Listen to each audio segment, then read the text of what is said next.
Today we are going through the October 2024. Importantly, we will be covering government crackdown upon NGOs. और इसी अप्रैल 2025 में कुछ नए rules भी आए हैं एफसीआरए को लेके, तो इसी के साथ क्लब टुगेदर करके लेटेस्ट करंट अफेयर भी कर लेंगे, वो स्पेशल मैं मार्क भी करा दूंगा. क्लियर है? Okay. Then Supreme Court upholds the section 6A of citizenship act.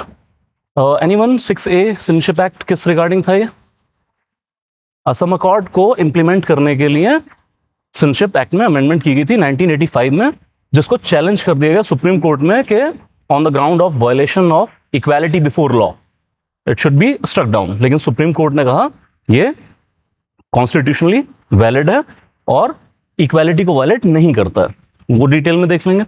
तो प्राइमरली दो बहुत ही इंपॉर्टेंट टॉपिक है, प्री और मेंस दोनों पर्पजेस से.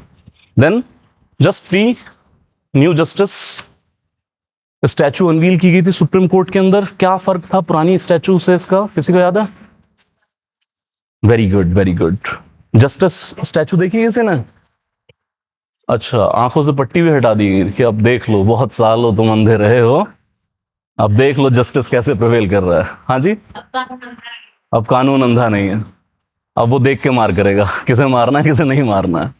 और भी चेंज किया था कुछ, क्या तकड़ी रिटेन रखी है वीरे, वो बराबर ही रखी. हाँ, और रिटेन रखी है, तराजू तो रखेंगे. जी हाँ, कॉन्स्टिट्यूशन है यार. चलो देख लेंगे. वो कहा ना कि यार न्याय की देवी है, तो यार हमारी देवी गाउन में अच्छी नहीं लगती है, साड़ी पहना दी, तो इंडियन अटायर दे दिया गया था. कुछ उसकी डिटेल स्पेसिफिक नोट कर लेंगे, उसके पीछे के मैसेज क्या है. देन ये अभी भी इंडिया में, मतलब अभी पहले भी मैटर सब्जुडाइज है. सुप्रीम कोर्ट की स्प्लिट वर्डिक्ट है, अलग अलग हाई कोर्ट्स की डिफरेंट ओपिनियन है.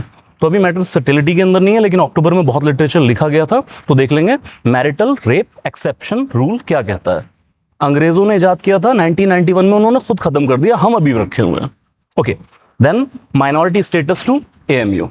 अलीगढ़ मुस्लिम यूनिवर्सिटी की लॉन्ग कंट्रोवर्सी रही है, आर्टिकल 30 के थ्रू इसको प्रोटेक्शन दे या ना दे, तो उस पर सुप्रीम कोर्ट की वर्डिक्ट है. हालांकि एएमयू को ये माइनॉरिटी स्टेटस मिलेगा या नहीं मिलेगा, ये अलग से बेंच डिसाइड करेगी, लेकिन काफी हद तक वो एएमयू के हक में ही होने की उम्मीद है. Then finally we will be covering Supreme court judgement on child pornography. ये आपका मेंस पर्पस से हो जाएगा, वहां पे आप ये लिटरेचर कोट कर सकते हैं. क्लियर यहां तक? ओके. तो सिंपल से टॉपिक है, शुरू करते हैं. Government crackdown upon NGOs. अक्टूबर में 4-5 एनजीओस के एफसीआरए लाइसेंस को कैंसिल कर दिया गया था. अब गेम है बेसिकली किस चीज से related? That FCRA, foreign contribution regulation act. Okay. See, किसी भी सोसाइटी में एनजीओ का रोल बहुत ज्यादा इंपॉर्टेंट है. गवर्नेंस में हम एनजीओ का चैप्टर पढ़ेंगे भी, कि माना जाता है कि 3 स्टेक होल्डर हैं गवर्नेंस के. जब आप गवर्नेंस की बात कर रहे हो तो एक है स्टेट, लेकिन जब आप गवर्नेंस की बात कर रहे हैं तो सर स्टेट के रिसोर्सेज बहुत लिमिटेड होते हैं, हर काम स्टेट खुद से नहीं कर पाएगा. तो फिर साथ में आपको क्या चाहिए? मार्केट. एक थ्राइविंग मार्केट, मतलब के प्राइवेट सेक्टर, जो बहुत सारी गुड्स एंड सर्विसेज आपको मिल रही हैं, वो मार्केट प्रोवाइड कर रहा है. From your telephony to clothing to car to education to health. लेकिन फिर मार्केट के साथ दिक्कत यह है कि प्रॉफिट ओरिएंटेड होता है. तो तीसरा पिलर क्या है गवर्नेंस का? That is civil society.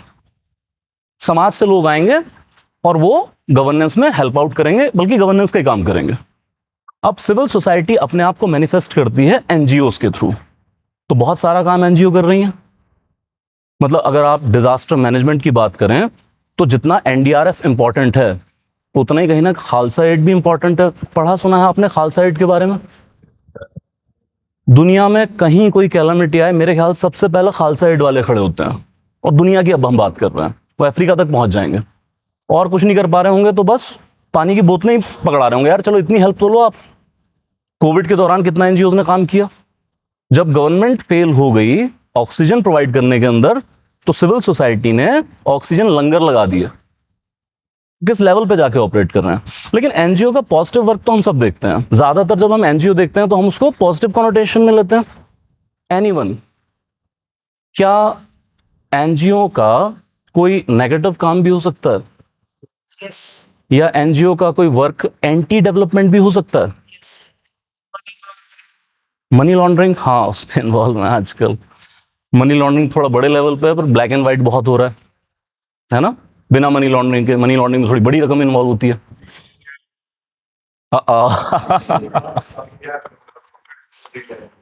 Still an NGO sir, registered under Tamil Nadu societies registration act. Okay okay okay, what else, what else? और क्या हो सकता है कुछ?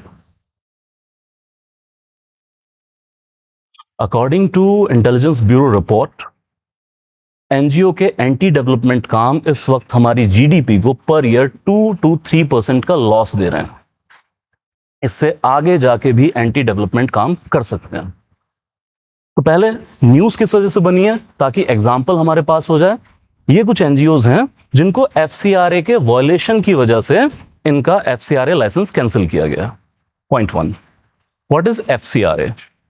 Foreign contribution regulation act of 1976, जिसमें मल्टीपल टाइम अमेंडमेंट किए गए हैं। सबसे इंपॉर्टेंट है 2020 का अमेंडमेंट, समझना, वो मैं लिखवा दूंगा। अब फॉरेन कंट्रीब्यूशन रेगुलेशन एक्ट इसलिए बनाया गया कि अगर फॉरेन से कोई भी डोनेशन रिसीव कर रहा है तो गवर्नमेंट उसको रेगुलेट कर सके। कल को यार कोई टेरर ऑर्गेनाइजेशन यहां पर किसी एनजीओ को फंड करके टेरर एक्टिविटीज करवाने लग जाए, या कोई और कंट्री अपना एजेंडा यहां पे प्रमोट करने लग जाए, तो हमें वो मनी रेगुलेट तो करनी पड़ेगी। तो ऐसा नहीं है कि एनजीओस फॉरेन कंट्रीब्यूशन नहीं रिसीव कर सकते हैं, आप फॉरेन डोनेशंस ले सकते हैं, आप फॉरेन कंट्री से ले सकते हैं, फोर्ड फाउंडेशन से ले लीजिए, फॉरेन की एनजीओ से ले लीजिए, फॉरेन की कंपनी से ले लीजिए। लेकिन फिर सरकार रेगुलेट करेगी, भाई इसका पैसे का इस्तेमाल आप यहां कैसे कर रहे हैं।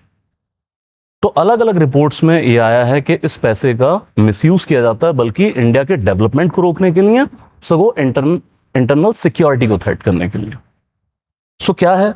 सबसे पहले एनजीओ के खिलाफ सिर्फ एग्जाम्पल के तौर पे याद कर लेंगे, इसमें से 2-3 भी याद रह जाए तो ठीक है। पहला है स्टॉलिंग द डेवलपमेंट प्रोजेक्ट।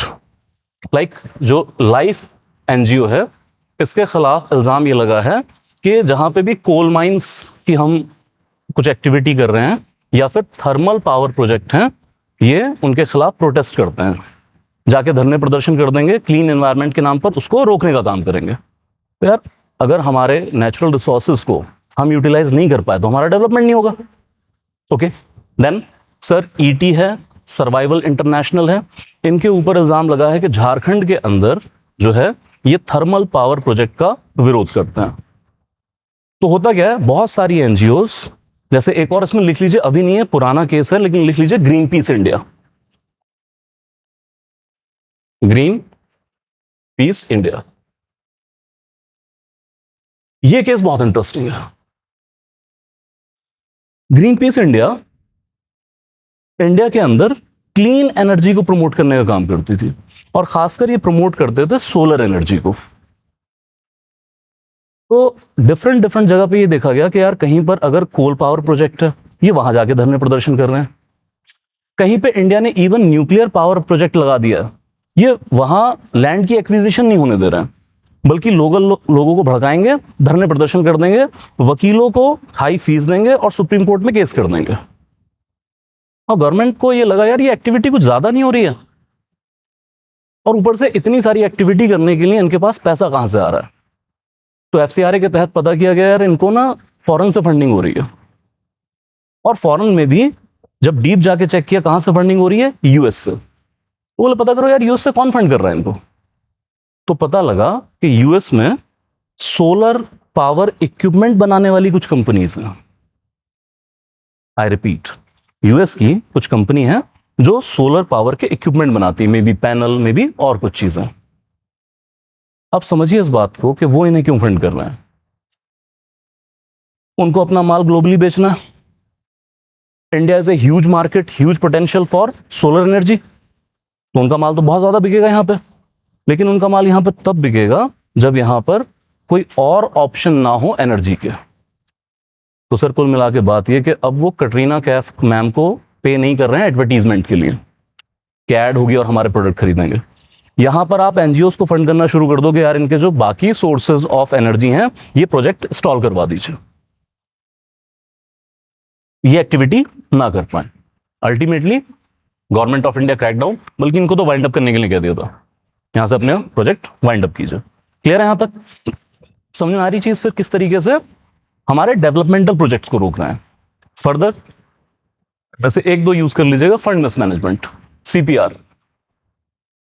इनका बेसिकली ये हुआ कि जो फंड आया, सेंटर फॉर पॉलिसी रिसर्च है ये बेसिकली, वैसे तो बहुत अच्छा काम करता है, हम कई बार यूपीएससी में कोड भी कर देते थे इनको कि भाई एज पर सीपीआर ये नई रिसर्च सामने आई है। तो इंडिया में चाहे एनवायरनमेंट, चाहे गवर्नेंस, चाहे सोसाइटी को लेके मल्टीपल रिसर्च का काम करते थे। लेकिन फिर ये पता लगा कि जो फॉरेन फंडिंग ले रहे हैं, बजाय इसके कि स्कॉलर्स को बुला के रिसर्च करें, ये लिटिगेशन में इन्वॉल्व है। गवर्नमेंट की कोई स्कीम आई, प्रोजेक्ट आया, उसके ऊपर सुप्रीम कोर्ट में केस कर दिया, स्टे ऑर्डर ले लिया, तो क्या एक्टिविटी कर रहे हैं? उस पैसे से लिटिगेशन एक्टिविटी कर रहे हैं। लिटिगेशन हो जाएगा, प्रोजेक्ट पे स्टे आ जाएगा। Further you come conspiring with foreign agent. Oxfam India के ऊपर ये इल्जाम लगा कि इंडियन कंपनीज ने ऑस्ट्रेलिया में माइनिंग के कुछ प्रोजेक्ट लिए हैं, तो ऑक्सफैम ऑस्ट्रेलिया के साथ मिलकर वहां तक जाके प्रोटेस्ट कर रहे हैं, इंडियन इकोनॉमिक इंटरेस्ट को नुकसान पहुंचाने की कोशिश कर रहे हैं, and so on and so on. तो नोट्स में आपको मिल जाएगा, सिर्फ 3-4 एग्जाम्पल के तौर पे याद रख लीजिएगा। क्लियर है यहां तक?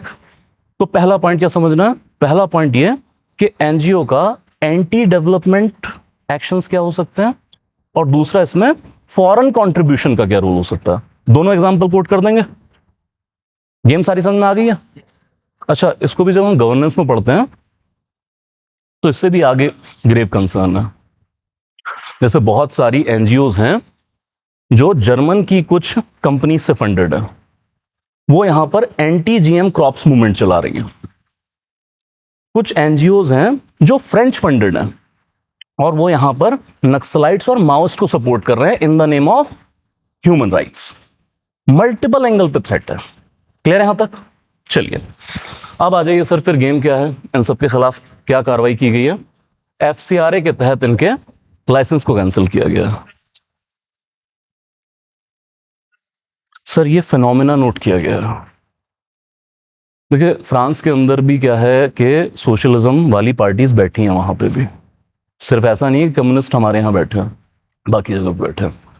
तो वहां के कुछ ग्रुप यहां पर नक्सल्स को सपोर्ट कर रहे हैं, ये आईबी की रिपोर्ट कहती है। क्या फिनोमिनाज नोट किए गए। फ्रेंच गवर्नमेंट नहीं करवा रही है क्या? ओके ठीक है सर। अब इसमें आ जाइए, मेन क्या नोट करना है। ये तो न्यूज बनी थी, लेकिन इसके अलावा कार्रवाई क्या हो सकती है। Ministry of home affair FCRA के थ्रू एक्शन लेती है। दो तरह के एक्शन होंगे, एक है लाइसेंस का सस्पेंशन और दूसरा है लाइसेंस का कैंसिलेशन। क्या वो ऑपरेट करते हैं, लेकिन एनजीओ के खिलाफ जो एक्शन लेना है वो किसने ऑर्डर करना है, ये बड़ा प्रॉब्लमैटिक है। हम गवर्नेंस में इसको डिटेल में देखेंगे। एक्चुअली एनजीओज को हम मैनेज भी इसलिए प्रॉपरली नहीं कर पा रहे हैं, रेगुलेट इसलिए नहीं कर पा रहे हैं कि एफसीआरए की इंप्लीमेंटेशन आधी फाइनेंस मिनिस्ट्री के हाथ में है, आधी मिनिस्ट्री ऑफ होम अफेयर के हाथ में। सेंट्रलाइज मैकेनिज्म नहीं बन पा रहा, ओवरलैपिंग पावर यूज कर रहे हैं लोग। लेकिन आई एम एम्पली क्लियर, जब एनजीओ के ऊपर क्रैकडाउन होगा अंडर एफसीआरए, तो ऑर्डर कौन पास करेगा? मिनिस्ट्री ऑफ होम अफेयर पास करेगी। सबसे पहले बैक टू बैक चलते हैं 2020 की अमेंडमेंट पे। ये अभी प्री में पूछ सकते हैं, मेंस में तो आपको कोट करना ही पड़ेगा जब भी एनजीओ की बात आ रही हो। आंसर इनकम्प्लीट है।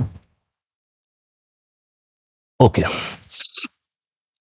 फॉरेन कंट्रीब्यूशन रेगुलेशन एक्ट, अगर आपने एक एनजीओ बनाई है या और भी जो ऑर्गेनाइजेशन फॉरेन कंट्रीब्यूशन ले सकते हैं, अगर आप फॉरेन से कोई फंड रिसीव कर रहे हैं तो रूल क्या कहता है? सबसे पहले 2020 के बाद आप दिल्ली के अंदर डेजिग्नेटेड कुछ एसबीआई की ब्रांच, आई रिपीट, दिल्ली के अंदर एसबीआई की कुछ डेजिग्नेटेड ब्रांचेस हैं, आप अपना एफसीआरए अकाउंट सिर्फ उन्हीं एसबीआई ब्रांचेस में खुलवा सकते हैं, और फॉरेन कंट्रीब्यूशन जो आएगा सिर्फ उसी बैंक खाते में आएगा। इसका मतलब इंडिया, आप चाहे कोलकाता से ऑपरेट कर रहे हैं, चाहे आप मदुरई से ऑपरेट कर रहे हैं, आपको फॉरेन फंड रिसीव करने के लिए खाता कहां खुलवाना है? दिल्ली के अंदर खुलवाना है, और किसी बैंक ब्रांच में यह पैसा नहीं आएगा। रिसीव कर लिया आपने पैसा। हाँ, यह जरूर है यहां पैसा रिसीव करने के बाद आप किसी और बैंक में इसको शिफ्ट कर सकते हैं, तो बार बार ऐसा नहीं इसी बैंक से आपको कांटेक्ट करना पड़ेगा। दूसरा पॉइंट लिखिए, इस एफसीआरए अकाउंट के अंदर फॉरेन कंट्रीब्यूशन के अलावा और कोई मनी डिपॉजिट नहीं होगी। कोई एनजीओ इंडिया से भी तो डोनेशन ले रही होगी, चाहे government of India, government of state donate कर रहा है या फिर कॉमन पीपल डोनेट कर रहे हैं, कोई कंपनी डोनेट कर रही है, लेकिन इस एसबीआई अकाउंट के अंदर और कोई मनी नहीं होगा, सिर्फ फॉरेन कंट्रीब्यूशन। उसके बाद आप कहीं और इसको ले जा सकते हैं। क्लियर है यहां तक? Then comes most important thing. पहले होता यह था 2020 से पहले कि जितना भी फॉरेन कंट्रीब्यूशन आया, जो भी आपका फॉरेन मनी है, इसका 50% आप यूज कर सकते हैं अपने ऑपरेशंस के लिए, 50% यूज कर सकते हैं एडमिनिस्ट्रेटिव एक्सपेंस। अब क्या कर दिया गया? अब सर आप एडमिनिस्ट्रेटिव एक्सपेंस के लिए सिर्फ 20% यूज करेंगे, 80% कहां यूज होगा? ऑपरेशंस के ऊपर। क्या है दोनों का फर्क?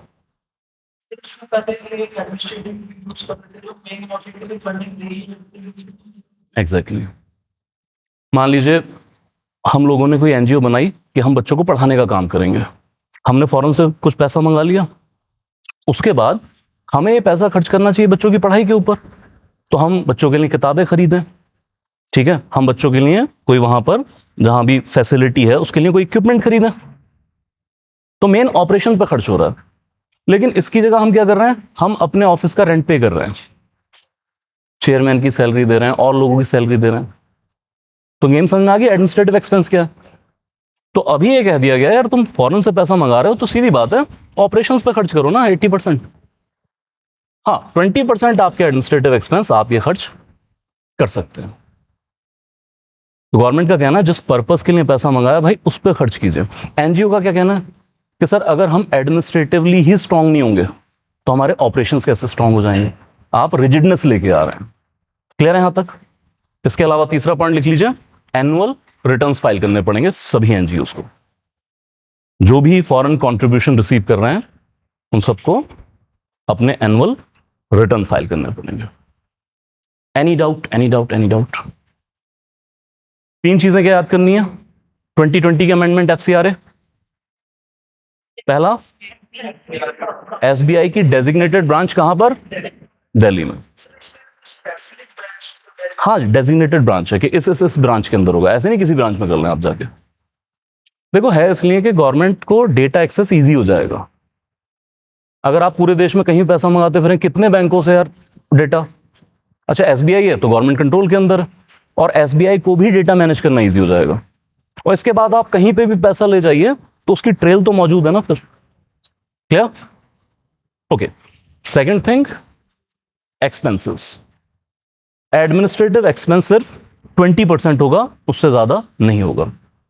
अगर इन रूल्स को फॉलो नहीं किया गया तो रूल की वायलेशन के आधार पे ministry of home affair crackdown करेगी। अब लिखिए क्रैकडाउन क्या होता है। दो एक्शंस हो सकते हैं। पहला, एफसीआरए लाइसेंस या FCRA registration suspend, suspension of your registration.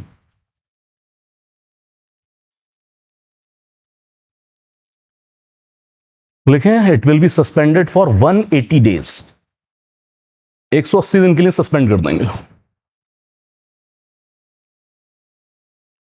During this period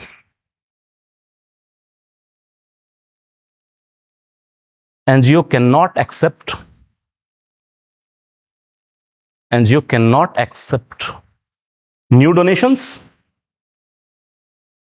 new donation, and it can utilize only 25% of existing funds.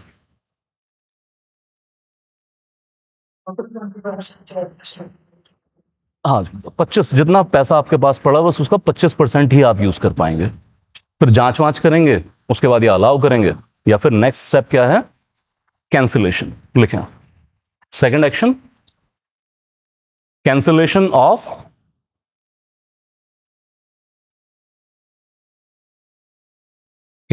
Of registration.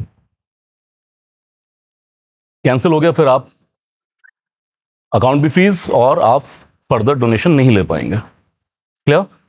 लेकिन इसमें एक और चीज लिखी है, that the NGO can not apply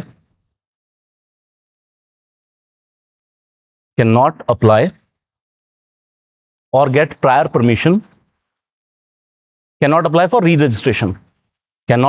re-registration or gets prior permission for next 3 years। 3 साल तक आपकी फॉरेन फंडिंग बंद।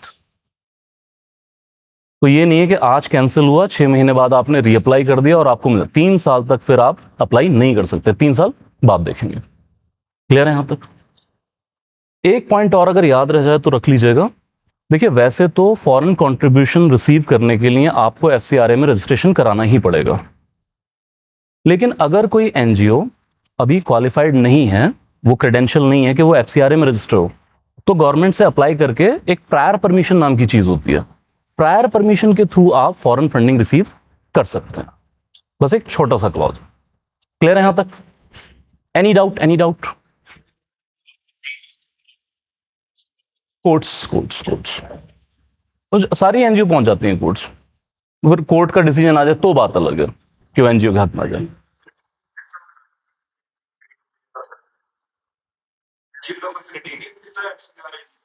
हाँ जी, इसमें मतलब बेसिकली उनकी इंटरनल वर्किंग देखते हैं कि एक ही फैमिली तो नहीं है, फिर ऑपरेशंस देखें कितने साल से आप ऑपरेट कर रहे हैं। एक बात समझिए, आपने थोड़ा बहुत तो सुना होगा एनजीओ के बारे में। तो अगर गवर्नमेंट फंडिंग भी लेनी है तो उसके भी रूल्स होते हैं ना, कि आप पिछले 3 या 5 साल से ऑपरेट कर रहे हैं, फिर अपने क्रेडेंशियल चेक कराइए, आपने कहाँ कहाँ कितना काम किया एंड ऑल दैट थिंग, फिर एनुअल रिटर्न बताइए। तो ऐसे ही एफसीआरए में भी ये सारे रूल्स होंगे। क्लियर? चलिए लिखिए फर्दर। द लेटेस्ट अप्रैल 2025, ये अभी बीते हफ्ते आया था या उससे पिछले हफ्ते रूल आया एक नया, that funds received under FCRA can be utilized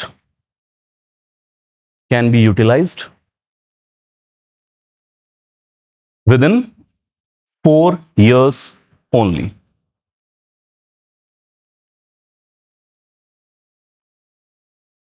तो अब ये लैप्सेबल फंड बना दिया गया। फॉरेन फंड आपके पास आया, आप 4 साल के अंदर अंदर ही उसे यूज करेंगे, उसके बाद आप यूज नहीं कर पाएंगे। अब ये चीज है कि अगर 4 साल में किसी एनजीओ ने यूज नहीं किया वो पैसा और उसके पास लाखों रुपए पड़े हैं, उस पैसे का क्या होगा ये जानना चाह रहे हैं? हम पैसे में इंटरेस्टेड हैं, एनजीओ के भाड़ में।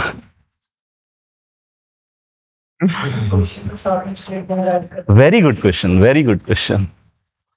नहीं, गवर्नमेंट जब्त नहीं करेगी। अगर ये रूल बना दें तो खा जाएगी गवर्नमेंट एनजीओस को। पहले उनको 4 साल पैसा यूज नहीं करने देंगे, उसके बाद क्या अलाउ दे दो। 2 रिजल्ट ने सर।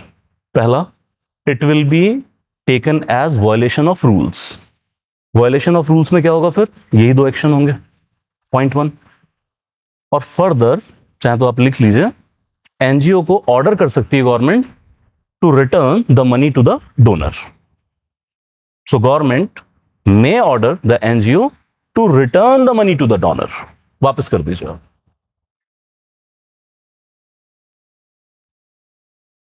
सरकार जब्त नहीं करेगी।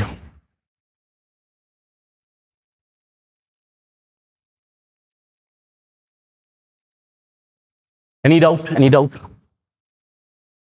Crystal clear? Section 6A of citizenship act. Current affair सिर्फ इतना सा कि सुप्रीम कोर्ट ने कॉन्स्टिट्यूशनल वैलिडिटी को अपहेल्ड कर दिया, और कंटेंशन बड़े इंटरेस्टिंग थे। ये भी कहा गया था कि इसकी वजह से ना सिर्फ आर्टिकल 14 बल्कि आर्टिकल 29 की वॉयलेशन हो रही है।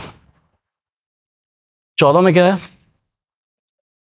इक्वालिटी बिफोर लॉ, सबको इक्वल ट्रीट किया जाएगा। 29 में क्या है? स्पेसिफिक बोलो।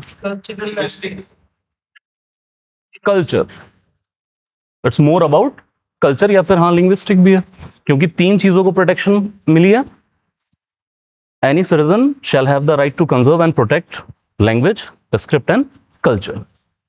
तो कंटेंशन ये भी था कि सेक्शन 6A की वजह से आसाम का लोकल कल्चर ये डिस्ट्रॉय हो रहा है सर।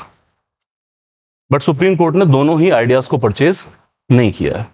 तो पहले समझ लेते हैं सेक्शन 6A है क्या। बेसिकली ये सब एनआरसी, सीए से तो ना रिलेट करें, एनआरसी से एमिनेट होता है। What is NRC? National register of citizen. क्या है इसके अंदर?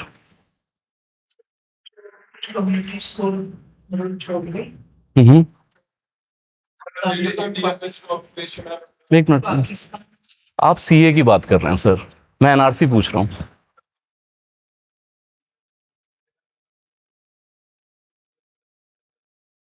ओके, ऑल इंडिया लेवल पे।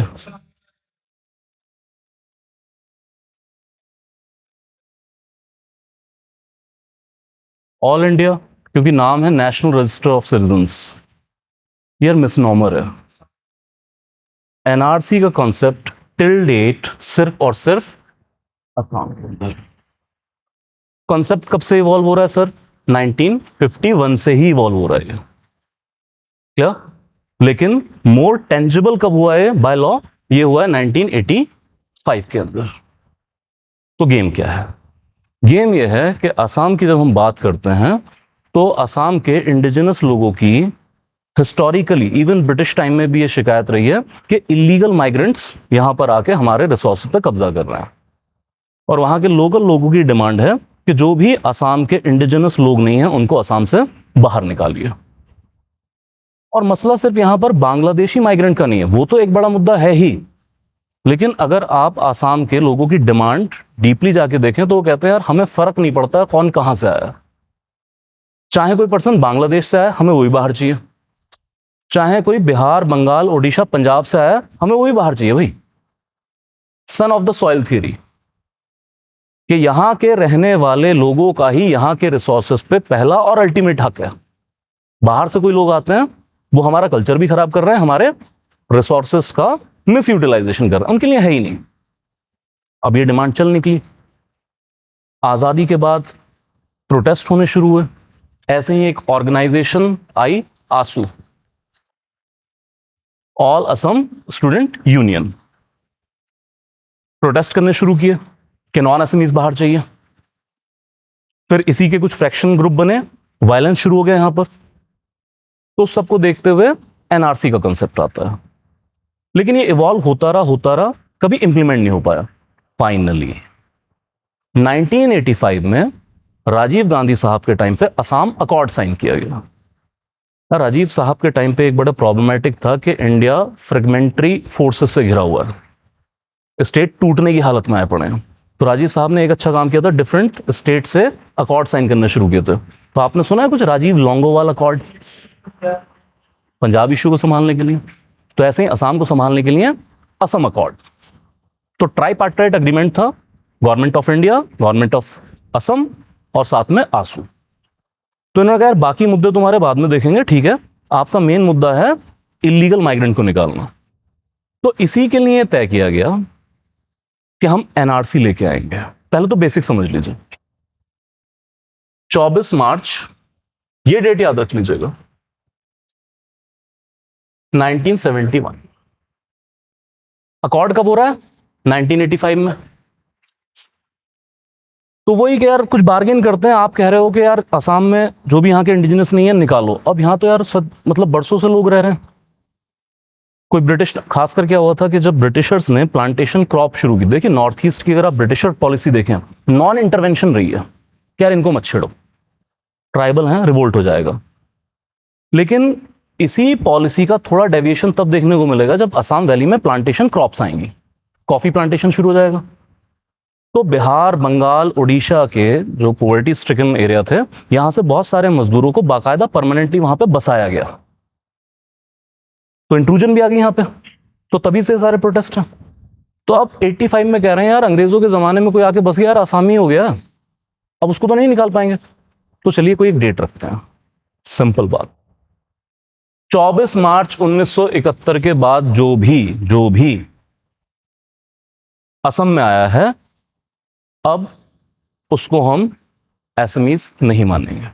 करना क्या है, एक बनाना है NRC, national register of citizen. यूं समझें कि सरकार हर एक घर में आएगी।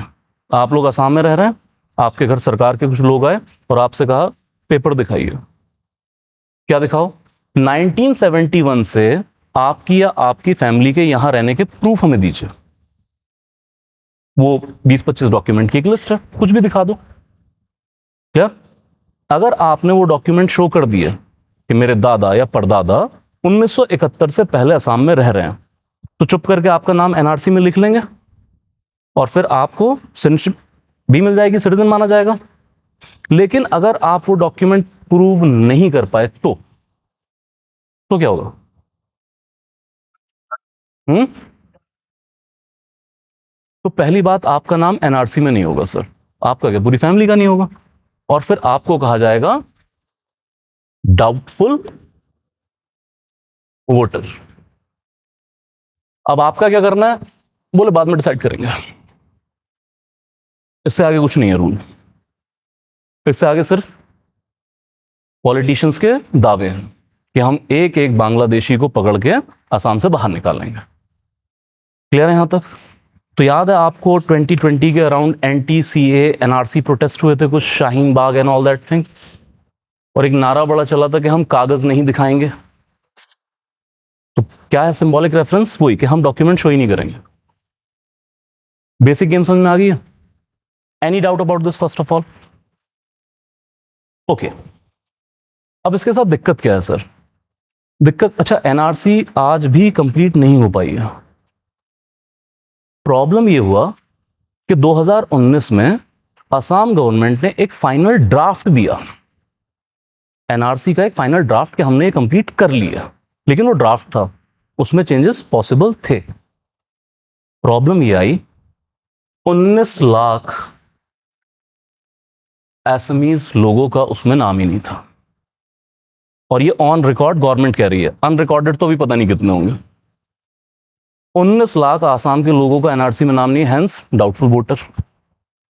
और ऊपर से अब इस लॉ में तो कुछ नहीं है, लेकिन हमारे पास जो हमारे सिटीजन नहीं है, हम उनको फॉरेनर मानेंगे, तो हमारे पास है फॉरेनर्स एक्ट।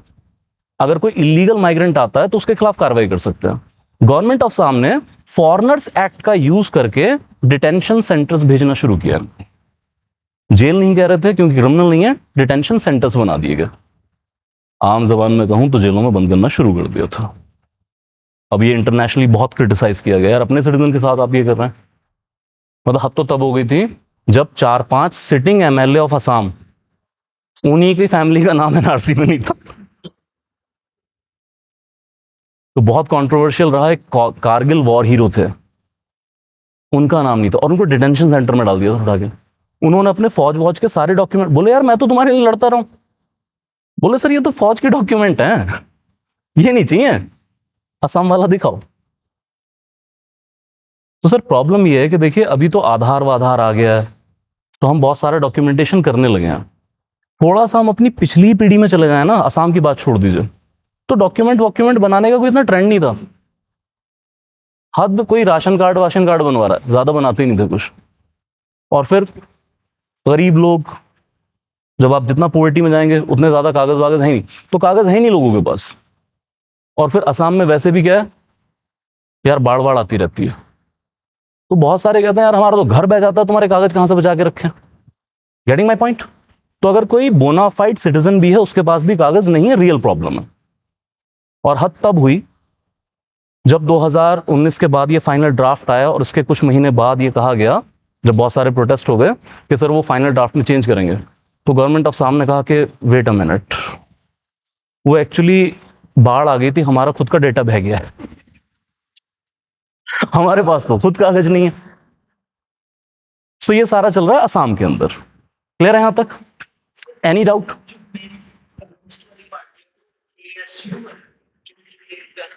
अभी बहुत सारी ऑर्गेनाइजेशंस हैं। ना ना, ये ऑर्गेनाइजेशन आंसू हैं और बाकी ऑर्गेनाइजेशंस हैं। एक्चुअली अभी उतना डिटेल में जाने का टाइम नहीं है, लेकिन सीए के बाद और ज्यादा प्रॉब्लम आ गई। मैं थोड़ा सा अगर टाइम मिला मैं कवर करवा देता हूँ उसको भी, ताकि फुल सम हो जाए सारा का सारा। देखो ये कुछ नहीं है, सब पॉलिटिक्स है। ये एक्टिविटी ज्यादातर एक्सपर्ट कहते हैं फ्यूटाइल है, कुछ नहीं हासिल होने वाला। आप अपने सिटीजन को तंग करेंगे, कागज नहीं दिखा पाए हैं और आप कहते हैं कि इनको बांग्लादेशियों को बाहर निकालना है, तो आप बांग्लादेशी प्रूव कैसे करेंगे? चलिए मान लीजिए 19 लोग बांग्लादेशी भी हैं, प्रूव कैसे करेंगे? और खासकर पंजाब में हम लोग रह रहे हैं तो हमें पता है कि कभी भी कोई इलीगल माइग्रेंट किसी कंट्री में एंटर करता है, सबसे पहले अपना पासपोर्ट फाड़ के फेंकता है। और वो जो बेचारे 4 बकरियां लेके इधर आए वो पासपोर्ट लेके भी नहीं आए, तो आप प्रूव कैसे करेंगे? तभी आप बांग्लादेशी गवर्नमेंट का कभी भी स्टैंड देखिए, वो कहते हैं सिंगल बांग्लादेशी भी इंडियन सॉइल पे मौजूद नहीं है, और ऊपर से ठोक के कहते हैं प्रूव कर दो वापस ले लेंगे। तो प्रूव कैसे करेंगे आप? व्हाइट कोकेशियन रेस तो है नहीं, कैसे चेहरे जोड़ के दिखा दो? हमारे जैसे दिखते हैं, बंगालियों से अच्छी बांग्ला बोलते हैं, वो फूड कल्चर वही है। It's all about politics. चलिए उसको रहने देते हैं, टेक्निकल देख लेते हैं। अब हमें समझ में आ गया है कि एनआरसी का मेन मुद्दा क्या है। एक तारीख है 24 मार्च 1971, उससे पहले वाले लोग जो हैं आसमी होंगे, ठीक है, और उनका नाम एनआरसी में होगा, जो नहीं है वो डाउटफुल वोटर है। लेकिन इसी असम अकॉर्ड को लीगली इंप्लीमेंट करने के लिए आपको सिटीजनशिप एक्ट में अमेंडमेंट करना पड़ा। अब 2-3 तारीख याद कर लेंगे सर। पहली तारीख याद कीजिए आप, 1 जनवरी 1966। कहीं बस 3 लाइन में लिख लीजिए। जो भी आसाम में मौजूद है 1 जनवरी 1966 से पहले से, वो सिटीजन है, उसकी सिटीजनशिप पे कोई डाउट ही नहीं है। क्लियर? दूसरी तारीख नोट कीजिए, फ्रॉम 1 जनवरी 1966 एंड 24 मार्च 1971। ठीक है, इनको रहने का हक मिलेगा, लेकिन no right to vote for 10 years. No right to vote for 10 years मतलब 10 साल बाद इनको सिटीजनशिप मिल जाएगी, राइट टू वोट मिल जाएगा। और 24 March 1971 technically called doubtful voters and will be considered as illegal migrant. Clear यहां तक?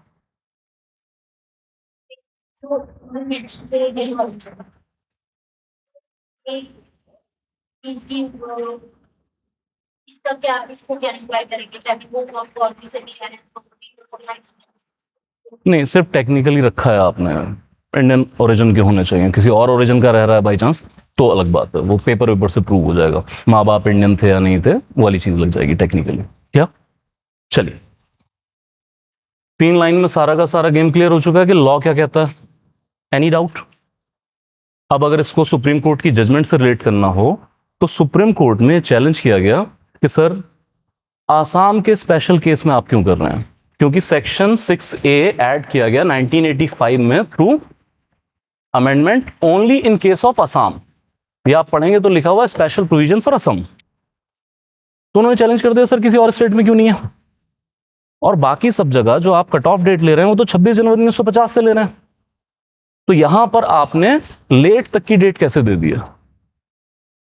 बल्कि आप ये कीजिए कि 26 जनवरी 1950 ही डेट रखिए, उससे पहले से कोई यहां रह रहा है तो ठीक है, उसके बाद अगर कोई यहां आता है सबको निकाल दीजिए। तो असल में असम अकॉर्ड के थ्रू जो एक डील की गई थी उसी को अप्रूव करने के लिए पिटीशन फाइल की गई थी। क्लियर यहां तक? और खासकर क्या कहा सर, इक्वालिटी बिफोर लॉ का वायलेशन है, या तो सारे स्टेट के अंदर ये कीजिए, सिर्फ असम में ही कर रहे हैं। लेकिन सुप्रीम कोर्ट ने इसके उलट फैसला सुनाया। क्यों सुनाया सर? वैसे ही बेसिक पॉइंट हमने पॉलिटी के अंदर किया था। अगर आप आर्टिकल 14 पढ़ते हैं तो एक चीज है इक्वालिटी बिफोर लॉ, लेकिन एक और कॉन्सेप्ट भी तो है यहां पे, इक्वल प्रोटेक्शन ऑफ लॉज। क्या है ये? It allows the government to classify, classification का राइट देता है। इक्वल सर्कमस्टांस में प्लेस लोगों के लिए एक जैसा ट्रीटमेंट और डिफरेंट सर्कमस्टांस में प्लेस लोगों के लिए डिफरेंशियल ट्रीटमेंट।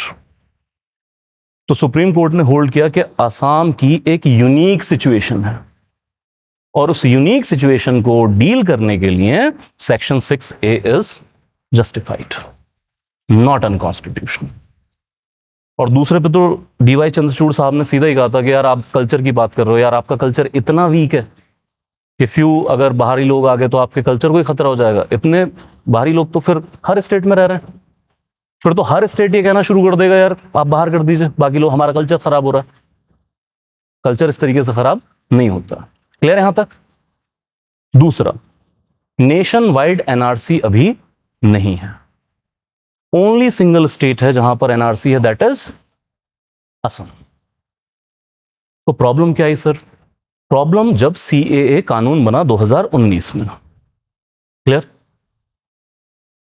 और उसके बाद हमारे honourable home minister Amit Shah ji की एक पीसी प्रेस कॉन्फ्रेंस, जिसमें उन्होंने कहा आप क्रोनोलॉजी तो पहले एनआरसी आया, फिर सीए आया, अब नेशन वाइड एनआरसी आएगा, ये उन्होंने ओपनली कह दिया था। जिसके कोई 48 या 72 घंटे बाद प्रधानमंत्री जी ने कहा किसी को घबराने की जरूरत नहीं है, नेशन वाइड एनआरसी सीए नहीं आ रहा है। तो बोले यार पहले आपस में तो दोनों बात कर लो। एक फियर साइकोसिस आ गया था। अगर नेशन वाइड एनआरसी आता है तो फिर हर स्टेट में एक एनआरसी रजिस्टर तैयार किया जाएगा, हर घर में गवर्नमेंट ऑफिशियल्स आएंगे, कोई ना कोई कट ऑफ डेट होगी और फिर आपसे कहेंगे इससे पहले का कागज दिखा दीजिए, नहीं है तो फिर doubtful voter. It will B chaotic, नहीं होना चाहिए। क्लियर है यहां तक? ओके, पूछ ही लिया आपने तो सीए से क्या कनेक्शन है इसका? एनीवन? सिटीजनशिप अमेंडमेंट एक्ट, सारा आसाम एक्सक्लूड नहीं है ब्रदर। नेफा तो भाई नहीं, अब तो अरुणाचल प्रदेश है।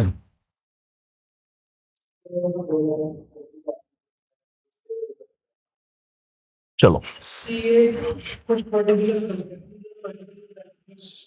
अच्छा, एक minute. NRC section 6A Assam में क्या कह रहा है? 24 मार्च 1971 के बाद जो भी irrespective of your religion, gender, country, कुछ भी जो भी इसके बाद आया वो असम में नहीं रहेगा, यही प्रॉमिस है। ओके, अब आइए आप सीए की तरफ। सिटीजनशिप अमेंडमेंट एक्ट क्या है इसके अंदर? एनीवन? 3 मुल्क 6 रिलीजन बता दो।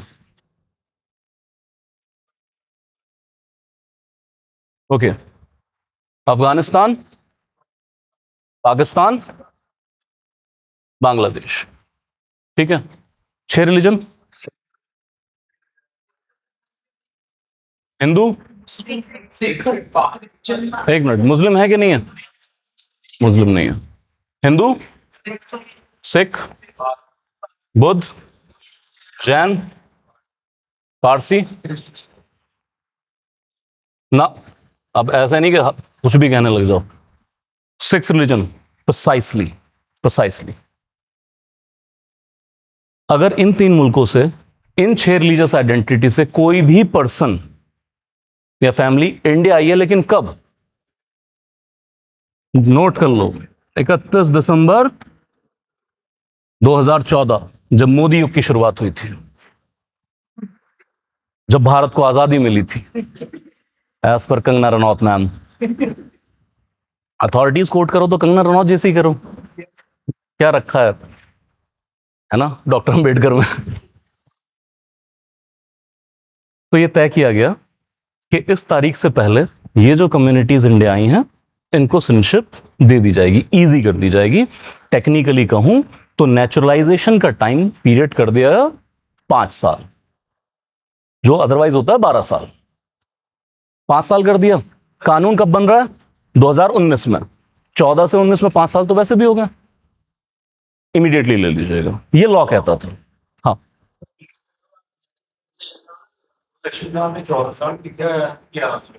मैं क्लियर कर दूंगा, सिटीजनशिप पढ़ेंगे। 14 साल के पीरियड में वो काउंट करते हैं, 11 साल प्लस 1 साल कॉन्टिन्यूअस, वो एंट्री एग्जिट वाली गेम है मेरे। ठीक है, चलिए यहां तक क्लियर। पहले इसको पकड़ लेते हैं। सीए कह रहा है इन 3 मुल्कों से ये रिलीजियस आइडेंटिटी जो भी आएगा सिटीजनशिप ले लेना। अब वो मुस्लिम वाला एंकल छोड़ देते हैं, जो वो सबके भाई मुस्लिम को क्यों एक्सक्लूड किया और secularism and all that thing. But फिर आसाम वाले के वेट अ मिनट, ये क्या गेम है? इस लॉ के थ्रू अब आसाम में 31 दिसंबर 2014 से पहले जो भी बांग्लादेश से हिंदू सिख क्रिश्चियन आया वो तो सिटीजनशिप ले लेगा। अब आसाम वाले कह रहे हैं यार एक मिनट, हमने कब कहा था कि मुसलमान बाहर चाहिए? हमने तो कहा था कि 24 मार्च 1971 के बाद जो भी आया है, और तुम 3 मुल्क कहीं से भी आया है, हमें अपने यहां नहीं चाहिए। आप तो सर सीधा सिटीजनशिप दे रहे हो। तो एक तरफ हमने भी एनआरसी पढ़ा, सेक्शन 6 से पढ़ा, उसका प्रॉमिस कुछ और है, और यहां पर क्या प्रॉमिस कर रहे हैं कि मान लीजिए कोई हिंदू पर्सन आया, से राम आ गया, बांग्लादेश से माइग्रेट हो गया, आसाम रह रहा है, या पाकिस्तान से माइग्रेट हो गया आ गया, यार आप तो सिटीजनशिप दे रहे हो, तो फिर हमारा 6 से कहां गया, हमारा एनआरसी कहां गया? सिर्फ मुस्लिम का एक्सक्लूजन तो हम चाहते ही नहीं थे। तभी आसाम के लोगों ने सीए का विरोध करना शुरू किया। Getting my point? ये कंफ्लिक्ट पॉइंट है।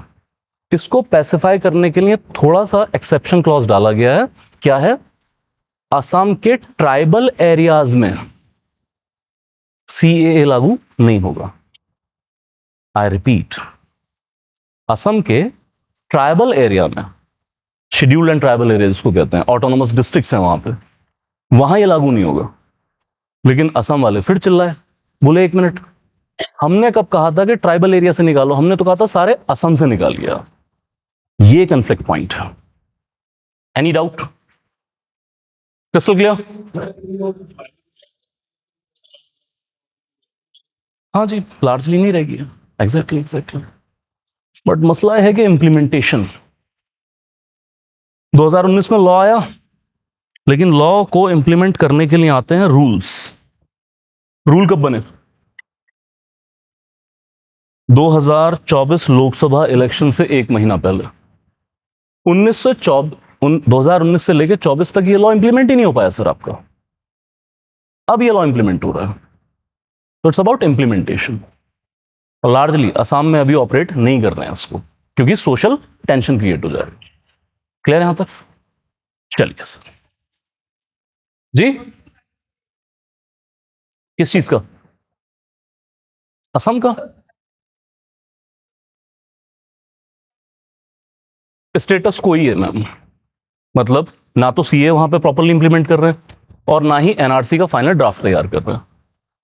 2 कंटेंशन है। पहले तो हम प्राइमरी पे आए, एनआरसी तो तब लागू होगा जब एनआरसी का फाइनल डेटा आएगा। तो अभी हमने कहा 2019-20 में सरकार ने कहा हमारा तो डेटा बह गया, नया डेटा तैयार करेंगे। तो जो सालों से चला आ रहा है बस वो चल रहा है, स्टेटस को है, कुछ फाइनलिटी बनी है। New justice statue unveiled at Supreme Court. ठीक है, इसके बारे में आपने बता दिया। सर डीकॉलोनाइजेशन ड्राइव चल रही है, सरकार तो डीकॉलोनाइजेशन कर ही रही है। तो जैसे सबसे जो महान काम कर रहे हैं वो तो योगी आदित्यनाथ जी कर रहे हैं। शहरों का नाम बदल दो, गलियों का नाम बदल दो, ठीक है, वो गुड़गांव का गुरुग्राम कर दो। कल को लोग कहेंगे कि बाढ़ आ गई गुड़गांव में, तो हम कहेंगे गुड़गांव तो है ही नहीं। तो ठीक है, अच्छा चल रहा है। फिर भारतीय संसद ने भी किया कि यार आईपीसी हटाओ, भारतीय न्याय संहिता लेके आएंगे। डीकॉलोनाइजेशन चाहिए। तो फिर सुप्रीम कोर्ट के जज ने कहा, खासकर डीवाई चंद्रचूड़ साहब का इनिशिएटिव था, हम कैसे पीछे रहें, बोले हम भी डीकॉलोनाइजेशन करेंगे। तो एक प्यारी सी मूर्त है, ठीक है जी, स्टैचू ऑफ जस्टिस को कहते हैं, बोले बदल दो। तो मेन तो अगर कहीं प्रीवरी में पूछ लें, ठीक है, तो एक तो कहाँ अनवील की गई, पार्लियामेंट वगैरह नहीं, सुप्रीम कोर्ट के अंदर। क्या क्या क्या चेंज किया सर? प्राइमरली एक ब्लाइंड फोल्ड खोल दिया गया। देखिए ब्लाइंड फोल्ड पहले सिग्निफाई करता था कि इम्पार्शियलिटी है, भेदभाव नहीं करता है किसी के साथ। पर फिर कंटेंशन ये आया, भाई देखोगे ही नहीं तो जस्टिस कैसे होगा? ठीक है, अब भेदभाव करना है यार, देख के करो। तो कुल मिला के पहले आंखों की पट्टी हटाई गई कि कानून को सब नजर आता है, जो आप कह रहे थे अब कानून अंधा नहीं है, इसने आई सर्जरी करवा ली है। पहला पॉइंट क्लियर। फिर सर स्वॉर्ड हटा दी गई है। स्वॉर्ड बेसिकली क्या है? This is punishing power. तो ये प्यूनिटिव अप्रोच के साथ आती है कि हम पनिश कर सकते हैं। लेकिन वही सारी चीजें जैसे जैसे समाज में बदलाव आते हैं कि बोले अब यार प्यूनिटिव फोकस नहीं होना चाहिए। जैसे आप आईपीसी का भी चेंज देखें कि आईपीसी को चेंज करके इंडियन पीनल कोड क्या टारगेट था? To punish. हम लेके आए क्या? क्या प्रोवाइड करना है? जस्टिस। तो प्यूनिटिव फोकस लॉ की जगह हमें चाहिए सिटीजन सेंट्रिक लॉज। तो वही अप्रोच है कि यार अब प्यूनिटिव नहीं, बल्कि क्या है, हम न्याय प्रोवाइड करें। कैसे प्रोवाइड करेंगे? Constitution of India. इसके थ्रू लोगों को पनिशमेंट नहीं, इसके थ्रू लोगों को न्याय दिया जाएगा। क्लियर? ये जो तकड़ी सी की ना, ये सेम रखा गया, बैलेंस्ड। वो डिफरेंट डिफरेंट चलता रहता है, कलर का इतना मैटर नहीं करता, बट आप नोट कर लेंगे व्हाइट है क्या, वो इतना फोकस में नहीं है। और finally as we discussed that रो साड़ी पहना दी गई है, और नोट करना हो तो एक ताज भी पहनाया गया है नया की देखिए। क्लियर है यहां तक? बस ये डिफरेंशियल पॉइंट नोट कर लीजिएगा, गूगल पे इमेज मिल जाएगी, वो डाउनलोड कर लीजिएगा। दो चार चीजें लिख लें इसके बारे में। एक तो ठीक है, ये लिख लिया, क्या क्या चेंजेस हैं लिख लिया आपने, ठीक है। सिग्निफाई, अच्छा मेंस वेंस की तरफ आप कर सकते हैं कि सिग्निफाई क्या करता है, थोड़ा सा लिख लीजिए। ओरिजिन क्या है लिख लें, ग्रीक माइथोलॉजी से आती है चीज। पर्टिकुलर तो किसी को नहीं पता है सब, क्योंकि सारी दुनिया में चलती है ना ये चीज, बहुत ज्यादा पर्टिकुलर नहीं है, बट कुछ जुड़ा हुआ है। ग्रीक माइथोलॉजी, जस्ट दो फैक्ट लिख लीजिए। The concept of lady justice traces to ancient Greek mythology as Themis, one of the 12 titan born to Gaia, GAEA, how you pronounce it, याद रह जाए तो कर लीजिएगा। तो बस एक चीज याद रखनी है, ग्रीक माइथोलॉजी से रिलेट करती है चीज। नोट्स में मिल जाएगा, वैसे आपसे पूछेंगे नहीं कभी। ओके, माइथोलॉजी के अलावा रोमन इन्फ्लुएंस है सर। तो अगस्टस नाम के एम्परर थे, उन्होंने एक जस्टिशिया, गॉडेस ऑफ जस्टिस का कंसेप्ट प्रपोज किया था। एंड फाइनली ब्लाइंड फोल्ड, ये कर लीजिए कि आंखों पे पट्टी, क्योंकि ये बड़ा ज्यादा था ना कि आंखों पे पट्टी बनी रहती है यार, ये ना बड़ा पिजोरेटिव कॉनोटेशन से आया था, एक्चुअली नेगेटिव कॉन्सेप्ट में आया था।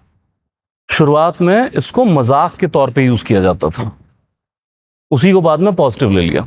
तो बेसिकली क्या था कि the earliest depiction of lady justice come from 1494, woodcut, एक टाइटल था the fool blind folding justice, एक सटारिकल कलेक्शन है बेसिकली, जो जर्मन लॉयर ने प्रेजेंट किया था।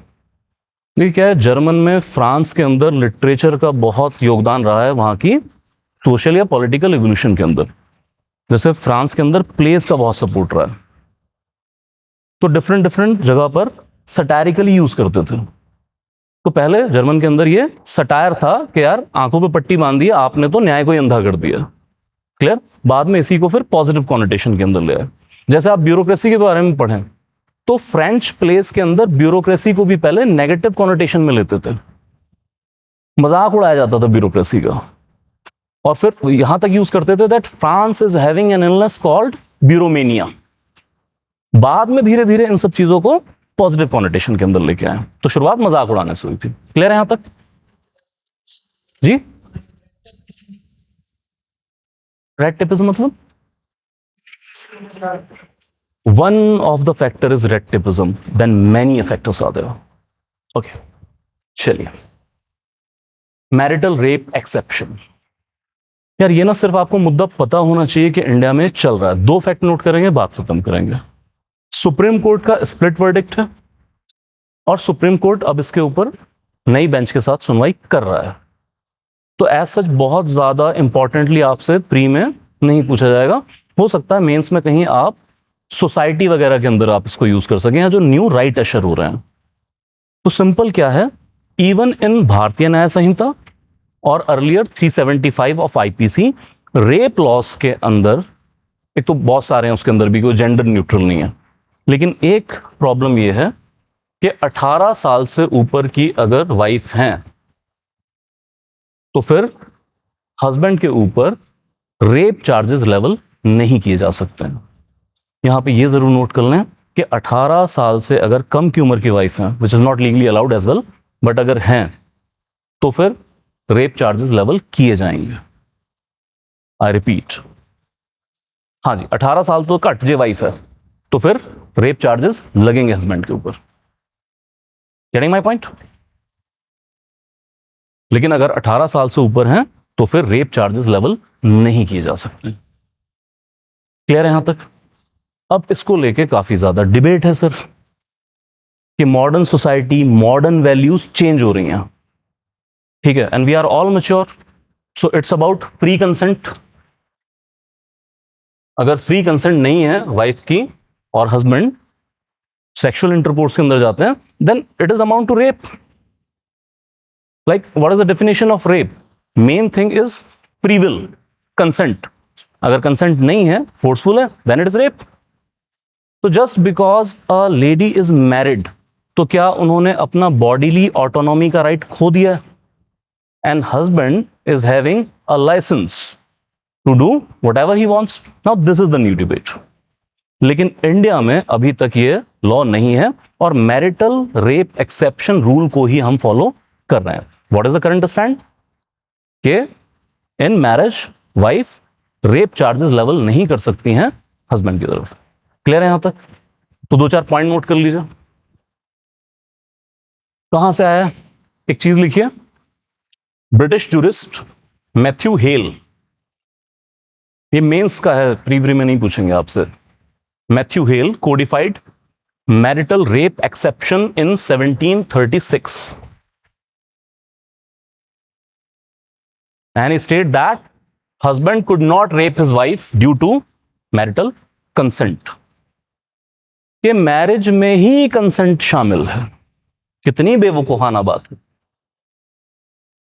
आई यू गिविंग लाइसेंस के, समझ रहे हैं आप, कि जब मैरिज हुई तभी कंसेंट दे दी वाइफ ने और सारी उम्र के लिए दे दी है। टोटली पागल। चलिए खैर, ओके। फिर ब्रिटिश कॉलोनीज में इसको इंप्लीमेंट कर दिया गया, हमारे यहां भी आ गया साहब ये। But interestingly, please do right that in England, marital rape exception was abolished in 1991। तो जो ब्रिटिशर्स खुद लॉ लेके आए थे, इन्होंने खुद अबॉलिश कर दिया। केस का नाम लिख लीजिएगा, R versus R, and please do write it recognise that it no longer reflected the modern view of marriage and women's right. Or earlier, not only the society, rather laws treated women as property। वो चाहे आप adultery के case में देख लीजिए, बाकी सारे case में, अडल्ट्री तो अबॉलिश्ड है, चलिए इंडिया में। चलिए, याद रह जाएगा इतना। एक फैक्ट लिखिए, according to National Family Health Survey 5, National Family Health Survey 5, nearly 1/3 married women, 1/3 of married women, age group 18 to 49, experience physical or sexual violence, physical or sexual violence in India। grave concern। Further तो literature है, आप fact याद रखिए coat करने के। Okay, ठीक है। बाकी डीकॉलोनाइजेशन करना है, उसको भी हटाइए सर, ठीक। जुडिशियल भी जरूरत नहीं है। ओके, जस्ट गवर्नमेंट का क्या स्टैंड है, सी। जब अक्टूबर में केस फाइल किया था तो गवर्नमेंट ने एक अपना एफिडेविट फाइल किया है और उसके अंदर ये कहा था कि मैरिटल रेप एक्सेप्शन को नहीं हटाना इंडिया से। तो वो अपने उसी स्टैंड के ऊपर है कि ऐसे लॉज इंडिया में नहीं आना चाहिए। वैसे भी आप ये सुनते हैं ना, मैरिटल रेप उसी कॉन्सेप्ट से जुड़ा हुआ है। लेकिन इसमें सरकार ने एक इंपॉर्टेंट बात कही है कि sir okay we understand that there are cases of sexual violence from husband towards wife, जैसे अभी हम नेशनल फैमिली हेल्थ सर्वे को भी कोट कर रहे हैं। लेकिन सर बोले इससे डील करने के लिए कुछ अलग लॉ होना चाहिए, सीधा उस चीज को आप रेप कैटेगराइज कर दें, ठीक है जी, labelling it rape will be too harsh and disproportionate. Now, if I'm coming to the other side or the government side, एक चीज हमें ये पता है कि जो विमेन प्रोटेक्शन के लॉज हैं इनका मिसयूज भी हाई है। रियलिटी डॉरी लॉज का मिसयूज हमने देखा 498 AIPC हैवीली मिसयूज्ड, सारा का सारा खानदान उठा के जेल में। खुद सरकार, खुद कोर्ट्स ये बात कह रहे हैं, मैं नहीं कह रहा हूं यार बहुत मिसयूज हो रहा है, और खुद कोर्ट्स कहते हैं यार हम मजबूर हैं, लॉ में लिखा है क्या करें। तो अगर इस तरह के लॉज आते हैं, द अदर कंटेंशन, मैं ये नहीं कह रहा हूं ऐसे लॉज नहीं आने चाहिए, then there will be probability of high misuse. And sir you are using rape, there will be life imprisonment, 10 year imprisonment, that will be too heavy. तो चलिए मैटर सीरियस है, लेकिन झगड़ा किसी और बात को लेके हुआ है, चार्ज क्या लगा दिया, बाद पता लगे गल की हुई ये मैंने आईफोन नहीं सी लगे दिंदा। With all due respect, it can be misused. ये प्रॉब्लम, तो आपको कुछ और रूल्स के साथ इस चीज को डील करना चाहिए। चलिए मेंस का है, माइनॉरिटी स्टेटस टू AMU, ये भी ज्यादातर मेंस के लिए है। एनीवन, अलीगढ़ मुस्लिम यूनिवर्सिटी क्या इशू है इसके अराउंड, ये छोड़िए, इसको बताइए। आर्टिकल 30 क्या है, आर्टिकल 30 के अंदर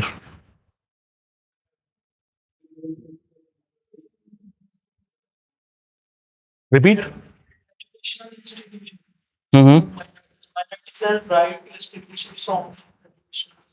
एस्टैब्लिश एंड एडमिनिस्टर, ठीक है।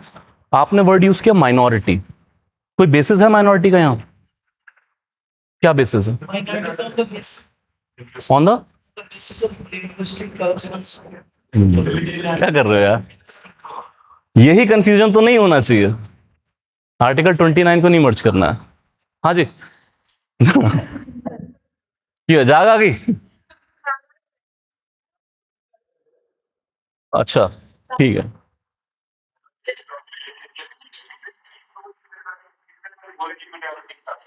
That's it. Religion and linguistic. Any minority in India based on religion and language, जिसको आप कह देते हैं religious and linguistic minority, shall have the fundamental right to, दो चीजें, one establish and second administer। ये दो वर्ड कॉन्स्टिट्यूशन में यूज किए गए, ठीक है। Establish and administer any educational institute of their own choice.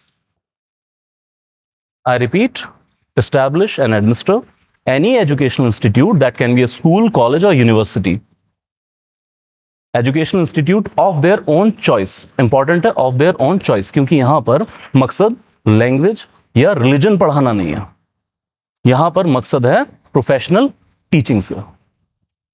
तो अगर मैं मान लीजिए इस्लाम से आता हूं और मैं आर्टिकल 30 में एक माइनॉरिटी एजुकेशनल इंस्टीट्यूट बना लूं, तो मैं यहां पर बच्चों को रिलीजियस टीचिंग नहीं दे रहा हूं, मैं उन्हें मौलाना नहीं बना रहा हूं, देवबंद यूनिवर्सिटी नहीं बनाई है मैंने, बल्कि मैं क्या कर रहा हूं, सर हो सकता है मैंने कोई मेडिकल कॉलेज बनाया हो, तो मुझे अपनी कम्युनिटी के बच्चों को पढ़ाना। आई फील कि किन्हीं वजहों से मेरे कम्युनिटी के बच्चे एजुकेशन में आगे नहीं जा पा रहे हैं, तो I will teach them medical education, may be engineering, may be law and sort of things. Clear है यहां तक। अब माइनॉरिटी एजुकेशनल इंस्टीट्यूट होने की वजह से बहुत सारे बेनिफिट मिलते हैं माइनॉरिटी एजुकेशनल इंस्टीट्यूट को। फॉर एग्जाम्पल ग्रांट्स तो मिलती हैं, लेकिन इंपॉर्टेंट क्या है, एक तो ये खुद एडमिनिस्टर करेंगे, अपना इंस्टीट्यूट खुद रन करेंगे, और इसी में फिर इनके पास रिजर्वेशनल राइट होते हैं। 50% तो सीधा सीधा ही है इनके पास। 50% सीट्स में रिजर्व कर दूंगा अपने हर कोर्स के अंदर, किसके लिए? मेरी ही कम्युनिटी के बच्चों के लिए। हाँ, ये याद रखिएगा, 100% रिजर्वेशन नहीं होगा। हाँ, 50% के बियॉन्ड जा सकते हैं गवर्नमेंट परमिशन से, 60-70% आप कर सकते हैं। क्लियर? अब इसी सारी चीज को लेकर एएमयू पर लॉन्ग स्टैंडिंग डिबेट है जो अब तक क्लियर नहीं हो पा रही है। लिखें दो चार चीजें एएमयू के बारे में।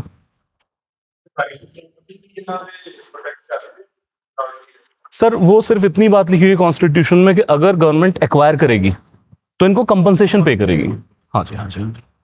बट क्या है ना, वो तब की बात है जब गवर्नमेंट कंपनसेशन देती नहीं थी। आज तो लैंड एक्विजिशन एक्ट है, कंपनसेशन उसके थ्रू ही मिलना है सर आपको। लिखें, in 1875 Syed Ahmad Khan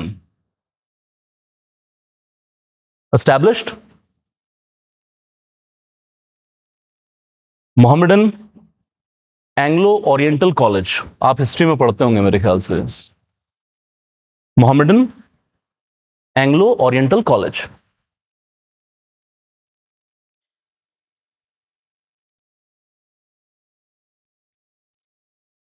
nineteen 20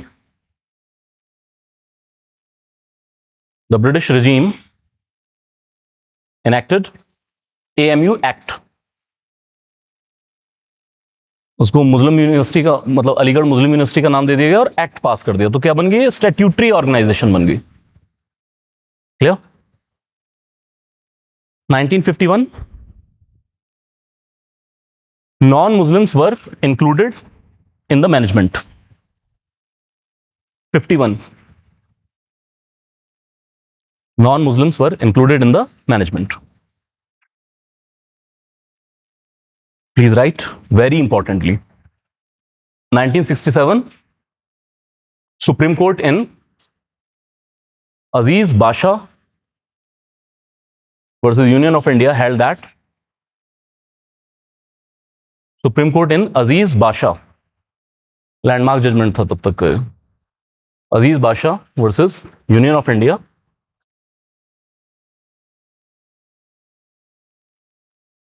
held that AMU was neither established nor administered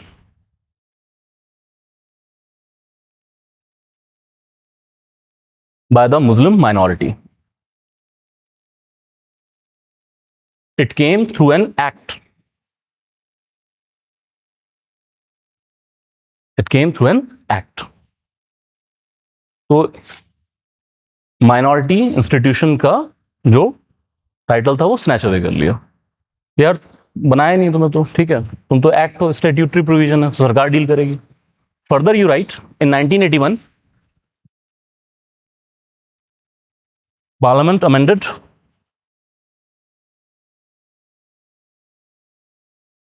the AMU Act that the institution was established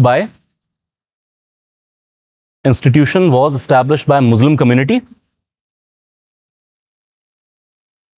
to promote the cultural and educational advancement of Muslims in India.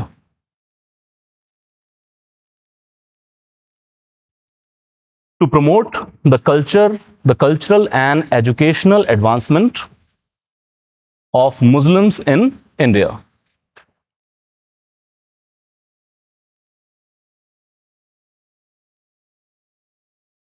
तो judgement को bypass करने के लिए act आ गया, ठीक है sir. इसके बाद में 2005 में AMU provided 50% reservation, 50% reservation for Muslim community in postgraduate medical programs.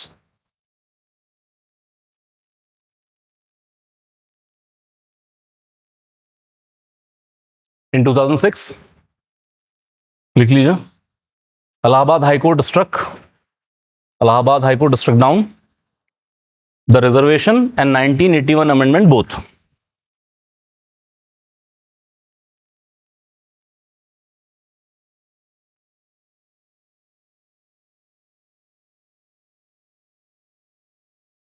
Clear? अब ये मैटर तब से कंटेंशियस है। अब समझ लीजिए, देखिए ये भी क्या है, सब पॉलिटिक्स है सर, हालांकि आप एग्जाम में ना लिखें तो ज़्यादा बेहतर है। I am not naming and shaming the political party, लेकिन एबीसी पॉलिटिकल पार्टी आएगी वो कह देगी एएमयू माइनॉरिटी एजुकेशनल इंस्टीट्यूट है। वहीं पर XYZ पॉलिटिकल पार्टी आएगी तो वो कहेंगे ये माइनॉरिटी एजुकेशनल इंस्टीट्यूट नहीं है। I believe you know ABC party कौन सी है और XYZ कौन सी है। क्लियर? पॉलिटिक्स की गेम चलती रहती है। अब इसको लेके फिर से सुप्रीम कोर्ट में कंटेंशंस हुए।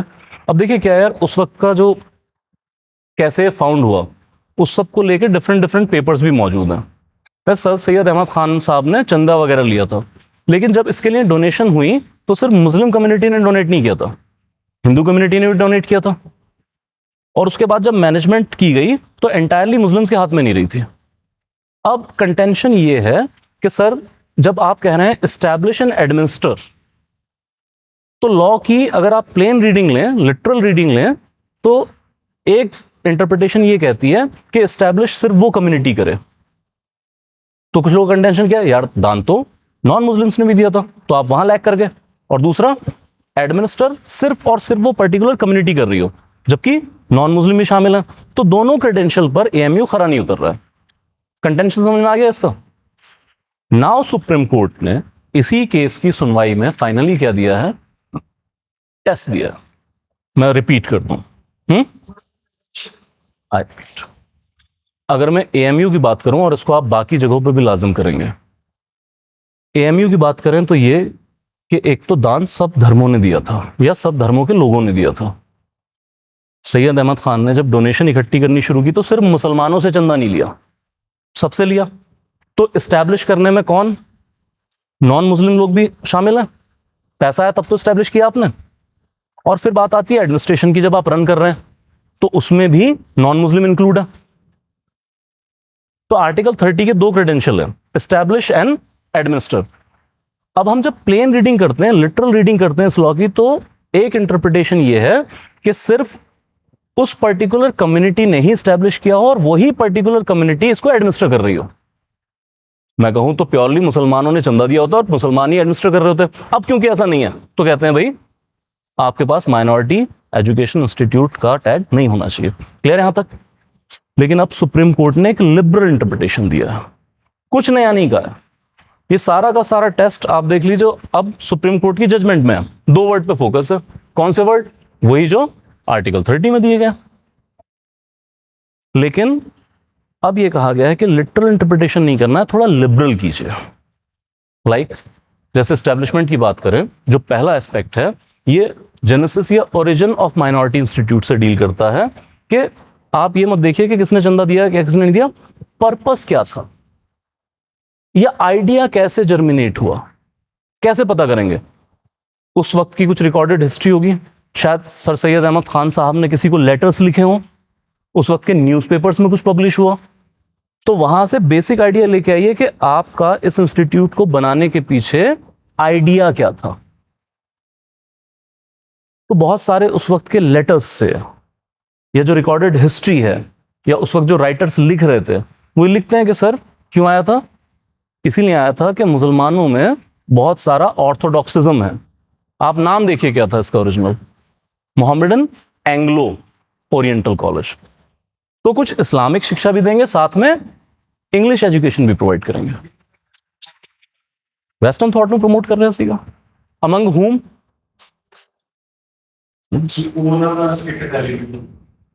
ठीक है। तो आइडिया क्या हुआ about Muslims. Getting my point? मैं फिर से कह दूं, सुप्रीम कोर्ट ने एएमयू का टैग हटाया दिया नहीं है। एएमयू को मिलेगा या नहीं मिलेगा इस टेस्ट के आधार पे सेपरेट बेंच डिसाइड करेगी।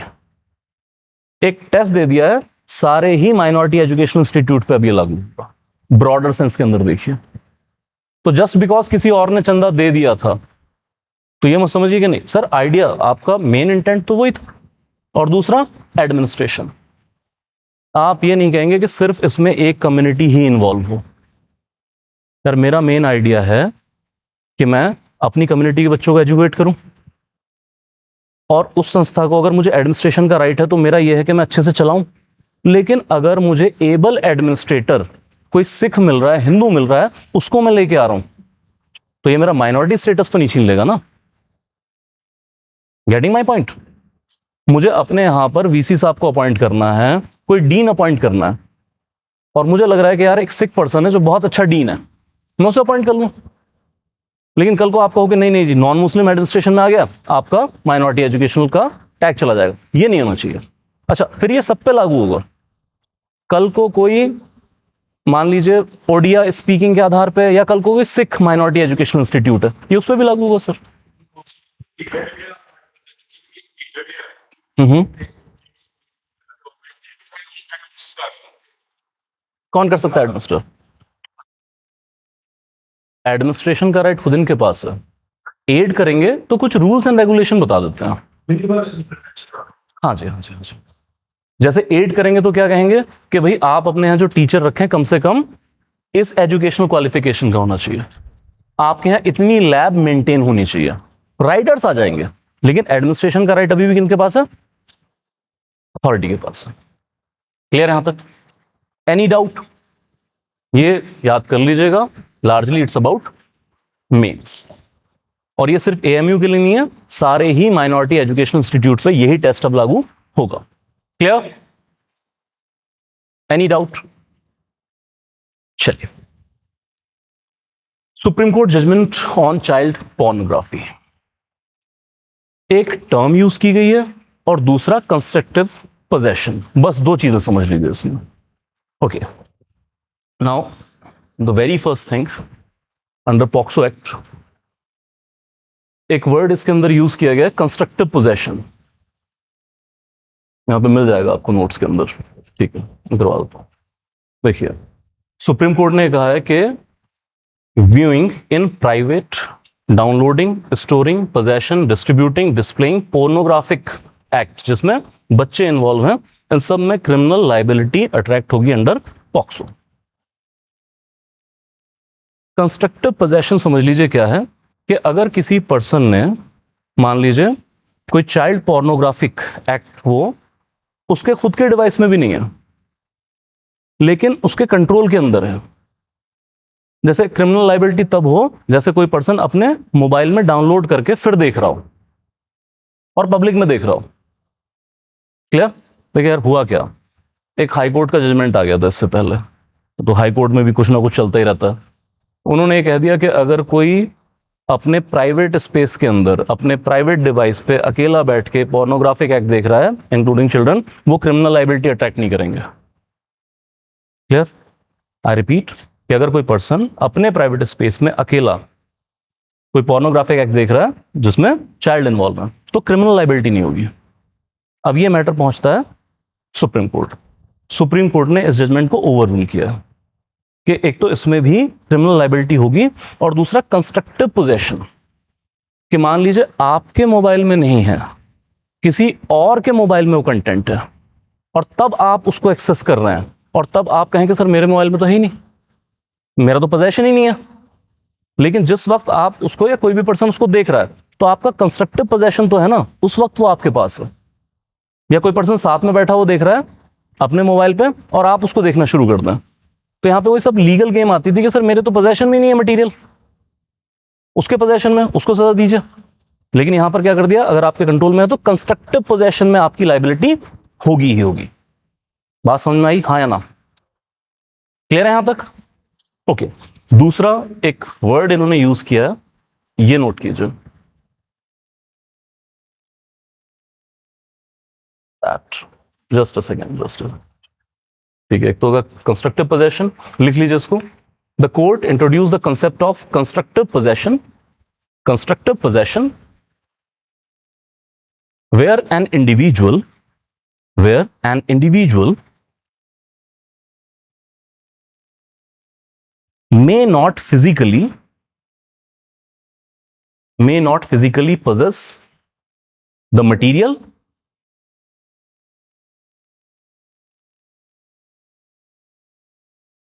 but has control and knowledge over it. Control and knowledge over it.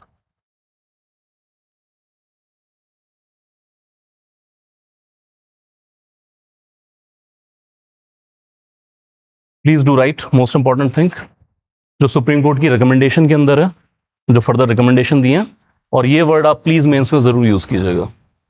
तो पोक्सो एक्ट को अमेंड करने की बात की गई है।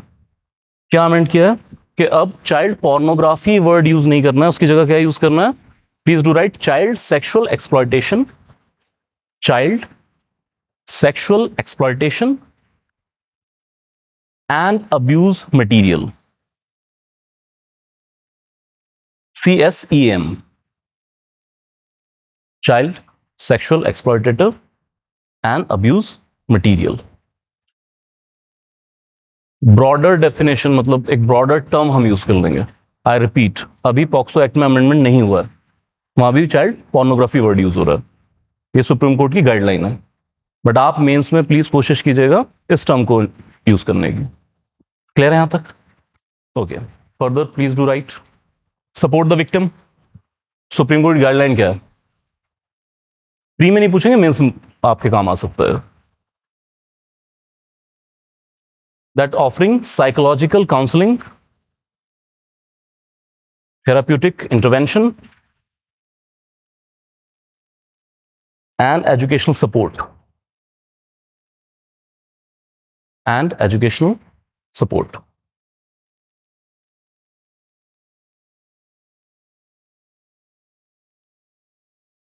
This is about the victim। देख लिया? दिख रहा है यहां से?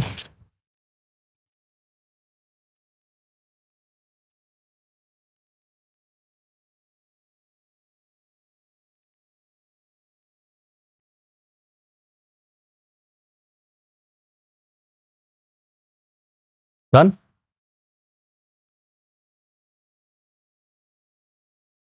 This is about the offender। Victim को काउंसलिंग कर देंगे, offenders. So cognitive behavioural therapy, CBT for the offenders. इनको भी रीइंटीग्रेट करो सोसाइटी में, ये क्या करते फिर रहे हो यार? Implement CBT programmes to address cognitive distortions, cognitive distortions that contribute to problematic sexual behavior in offenders, problematic sexual behaviors in offenders।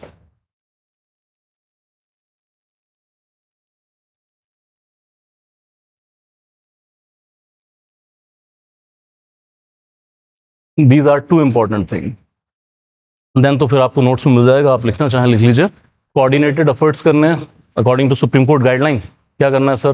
Collaboration लेके आइए, educators, health providers, law enforcement agency, child welfare service, ताकि हम identify कर सके उन individuals को जिनका problematic behaviour है, और अर्ली स्टेजेस पे ही हम काउंसिल के थ्रू जो है इंटरवेंशन लेके आ सकें। Plain and simple.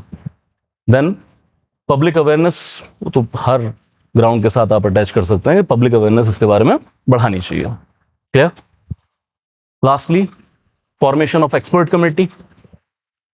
एक एक्सपर्ट कमेटी बननी चाहिए जिससे हम comprehensive health and sex education programme ला सकें। न्यू एजुकेशन पॉलिसी में है क्या सेक्स एजुकेशन के बारे में कुछ? NEP 2020 है सेक्स एजुकेशन के बारे में कि सिर्फ योगा के बारे में? Anyone? I am asking, new education policy के अंदर सेक्स एजुकेशन इन स्कूल्स, इसको लेके कोई प्रोविजन है या सिर्फ योगा ही लिखा है कि योगा के थ्रू सब ठीक हो जाएगा? जैसे बाबा रामदेव जी कहते थे कि होमोसेक्सुअलिटी का इलाज संभव है। बोले कैसे? बोले योगा से। ठीक है सर, हेडर नोट कीजिए। NEP के अंदर सेक्स एजुकेशन को लेके क्या प्रोविजन है? होमवर्क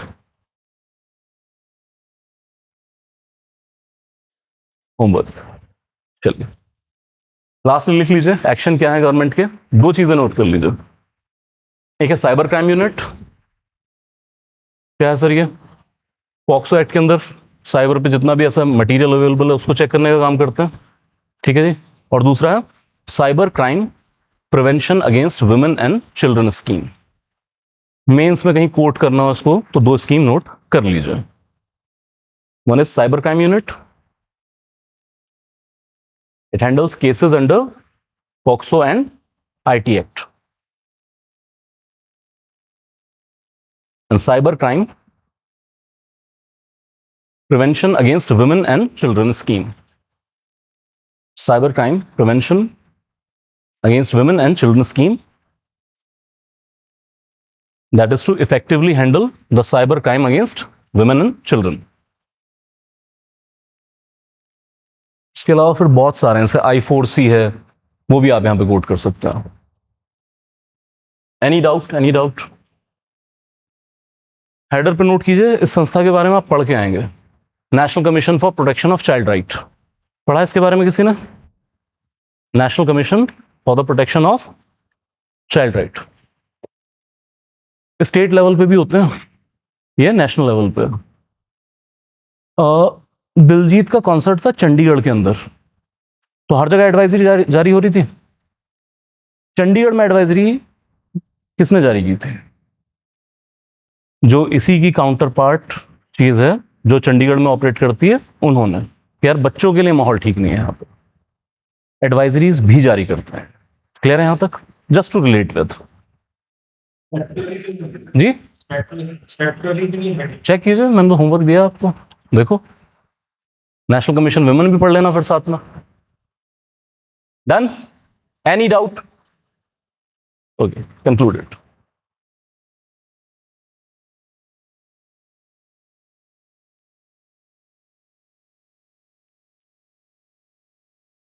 ठीक है, just to wrap it up, NGOs के खिलाफ क्रैकडाउन हुआ है, ठीक है, हमें पता है उन्होंने क्या क्या डिफरेंट एक्टिविटीज की हैं, एंटी डेवलपमेंट एक्टिविटीज कर रहे हैं। मैं जानना ये चाहता हूं कि एफसीआरए के अंदर अगर किसी एनजीओ पर एक्शन लेना हो, दो एक्शंस क्या हैं? 180 डेज का सस्पेंशन, इस दौरान कोई नई फंडिंग नहीं, और एग्जिस्टिंग फंड का सिर्फ 25% यूटिलाइजेशन, और अगर कैंसिल कर दिया तो डोनेशन बंद, 3 साल के लिए री रजिस्टर भी नहीं कर सकते हैं। क्लियर? 2020 की कुछ अमेंडमेंट हमने देखी थी जो रादर मोर इंपॉर्टेंट है। तो अगर मुझे फॉरेन फंडिंग लेनी है और मैं एनजीओ हूं तो मुझे खाता कहां खुलवाना पड़ेगा? एसबीआई की डेजिग्नेटेड ब्रांच एट दिल्ली, उसमें सिर्फ फॉरेन फंडिंग का पैसा होगा और कोई पैसा नहीं होगा। क्या उसके बाद ये पैसा मैं किसी और खाते में ट्रांसफर कर सकता हूं? कर सकता है। और वो एडमिनिस्ट्रेटिव और ऑपरेशनल एक्सपेंस क्या है? 80-20. 80-40. एडमिनिस्ट्रेटिव एक्सपेंस पे कितना? 20. सिर्फ 20%, 80% ऑपरेशनल। क्लियर है यहां तक? हमने अभी अप्रैल 25 का कुछ रूल देखा है, वो क्या है? कितने साल में यूटिलाइज करूंगा पैसा? 4 इयर्स में। नहीं कर पाया तो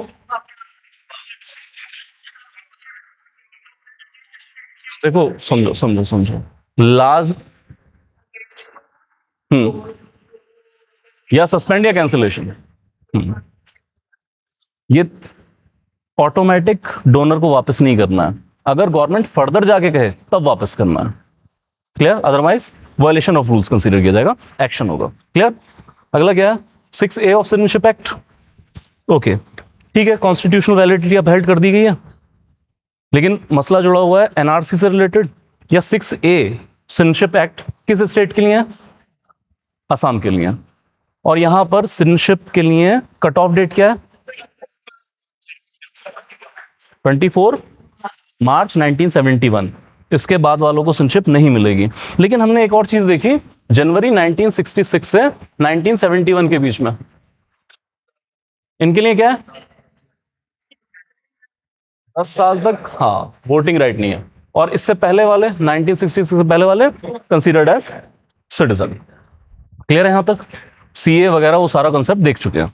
okay, then new justice already बात कर ली है। क्या चेंजेस हैं? 3-4 चेंजेस बता दीजिए। ब्लाइंड फोर्ड हटा दिया, स्वॉर्ड की जगह कॉन्स्टिट्यूशन और साड़ी, क्राउन। ठीक है, व्हाइट कलर आपने याद करा दिया था, याद कर लीजिएगा।